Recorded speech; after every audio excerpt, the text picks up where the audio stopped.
কোনো কন্ট্রাক্টর তার বাপের দিনের ভিটা বেচা তারা এই পিডিবি আরবি সেবা করবে না। এই অবস্থা যদি সরকারের বা কর্তৃপক্ষের যদি গুছরবিত হয়, তারা যদি বদ্ধ হয়, তাহলে তো ভালো কথা। না হলে আমরা এই পল্লী বিদ্যুতের সিস্টেমে আমরা আর সহযোগিতা করব না, আমরা আমাদের কাজ থেকে বিরত থাকবো। 2017 সালে যে রেট বৃদ্ধি করা হয়েছিল অভিন্ন দর পিবিএসে আরবিতে, সেই রেট অনুযায়ী এখন আমরা কাজ করছি।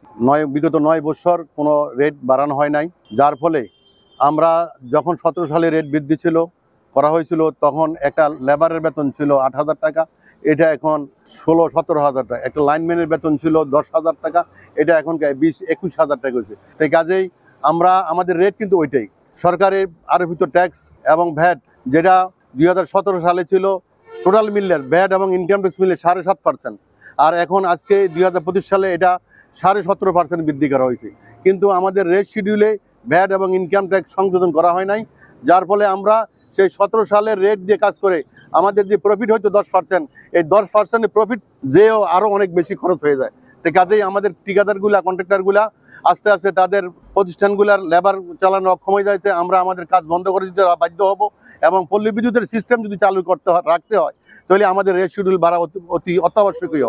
তো কাজে যদি এই অবস্থা বেশি দিন চলে, আমরা কোনো কন্ট্রাক্টর তার বাপের দিনের ভিটা বেচা তারা এই পিডিবি আরবি সেবা করবে না। কাজেই সরকারের থেকে আমরা যদি রেট না বাড়ানো হয়, তাহলে আমরা এই পিবিএস এর আগামী দিনে ঠিকাদারি টেন্ডারে অংশগ্রহণ করবো কিনা, এটা আমরা পরবর্তী বসে সিদ্ধান্ত নিব। কারণ না হলে আমরা আমাদের অস্তিত্বের বাঁকাতে আমরা আমাদের দেয়ালি হয়ে যাবো।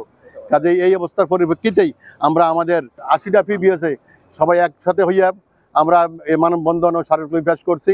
আগামী এই অবস্থা যদি সরকারের বা কর্তৃপক্ষের যদি গুছরবিত হয়, তারা যদি বদ্ধ হয়, তাহলে তো ভালো কথা। না হলে আমরা এই পল্লী বিদ্যুতের সিস্টেমে আমরা আর সহযোগিতা করব না, আমরা আমাদের কাজ থেকে বিরত থাকবো।